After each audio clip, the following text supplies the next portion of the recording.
नमस्ते। मैं परिधि परिहार शासकीय उत्कृष्ट विद्यालय क्रमांक 1 बड़वानी में माध्यमिक शिक्षक के पद पर पदस्थ हूँ। आज हम कक्षा 12वीं की पुस्तक स्वाति के पद्य खंड के अंतर्गत नीति काव्य में दी गई कबीरदास जी की अमृतवाणी कविता के अंतर्गत पहली साखी, जिसका शीर्षक संगति है, उसका अध्ययन करने वाले हैं। कबीरदास जी ने संगति साखी के अंतर्गत संगति और कुसंगति, इन दोनों का विभिन्न उपमाओं के माध्यम से अत्यंत गहराई से वर्णन किया है। तो आइए हम देखते हैं। सबसे पहले हम देखेंगे कबीरदास जी का जीवन परिचय, जिसमें हम उनकी रचनाएं संक्षेप में हम काव्यगत विशेषताएं, कला पक्ष और भाव पक्ष बिंदुओं के माध्यम से देखते हुए साहित्य में स्थान को देखेंगे और फिर उनकी पहली साखी संगति का अध्ययन करेंगे। तो आइए हम देखते हैं।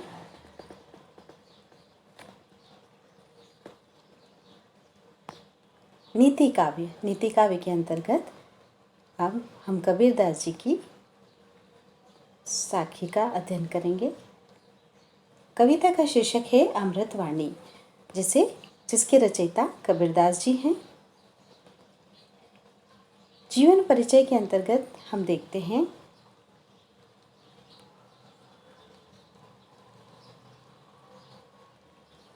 जन भाषा में भक्ति, नीति और दर्शन प्रस्तुत करने वाले कवियों में कबीर अग्रगण्य हैं।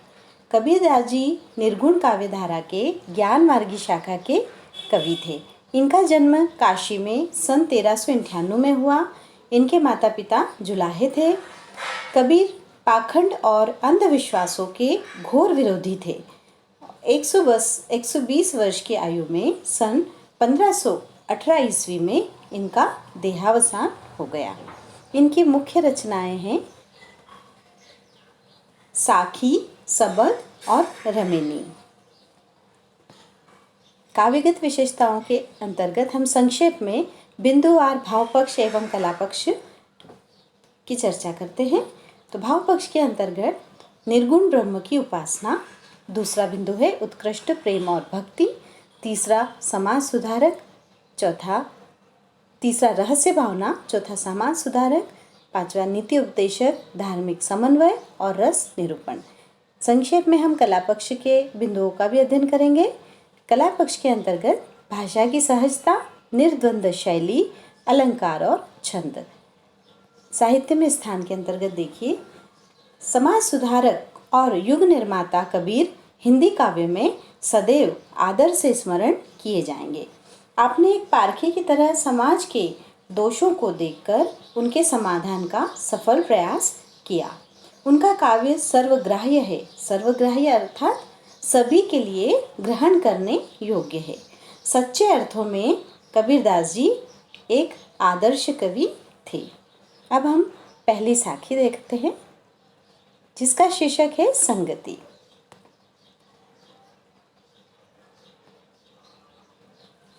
कबीर संगति साधु की जो करी जाने कोय, सकल बिरछ चंदन भये बांस न चंदन होय। इस साखी का संदर्भ हम देखेंगे। प्रस्तुत साखी कविवर कबीरदास की अमृतवाणी नामक साखियों से ली गई है।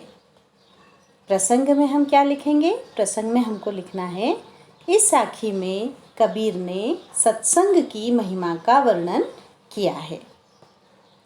अब हम व्याख्या देखते हैं। संत कबीर कहते हैं कि जो व्यक्ति सत्संगति के महत्व को समझता है, वही उसका लाभ उठा पाता है।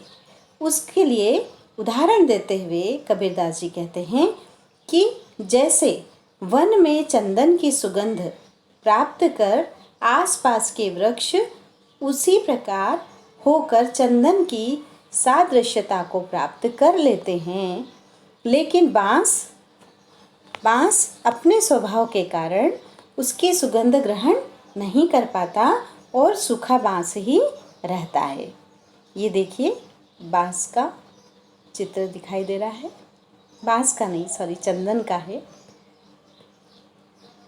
इसके पश्चात कबीरदास जी कहते हैं कि इसी प्रकार साधु के गुणों को भी वही लोग ग्रहण कर सकते हैं जो उनके साथ रहते हैं या उनके पास रहते हैं और उनसे प्रेम करते हैं।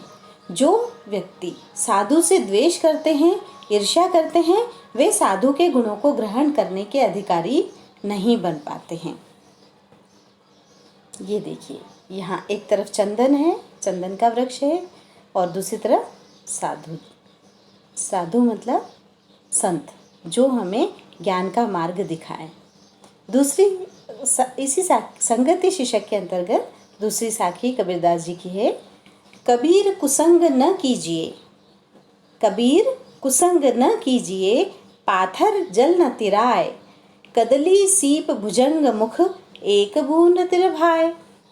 यहाँ पर कवि ने अत्यंत उदाहरण द्वारा, अत्यंत सटीक उदाहरण द्वारा एक बूंद, स्वाति नक्षत्र की एक बूंद के अलग अलग स्थानों पर जाने से क्या हो जाता है, रूप किस प्रकार परिवर्तन हो जाता है, गुण किस प्रकार परिवर्तन हो जाता है, उसकी व्याख्या की है। तो संदर्भ में हम वही लिखने वाले हैं। प्रस्तुत साखी कविवर कबीरदास की अमृतवाणी नामक साखी से ली गई है। प्रसंग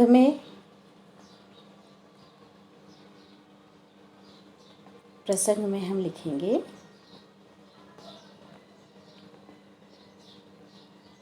इस साखी में कवि ने कुसंग के परिणाम का वर्णन उदाहरण के माध्यम से किया है। व्याख्या के अंतर्गत हम देखते हैं, सुंदर प्रतीकों के माध्यम से कितनी मधुर व सरल भाषा में कबीर समझाते हैं कि स्वाति नक्षत्र की बूंद तो एक ही है, स्वाति नक्षत्र की बूंद तो एक ही है, लेकिन वह भिन्न भिन्न स्थानों पर गिर जाने के कारण भिन्न भिन्न रूप परिवर्तन करती है। किस प्रकार?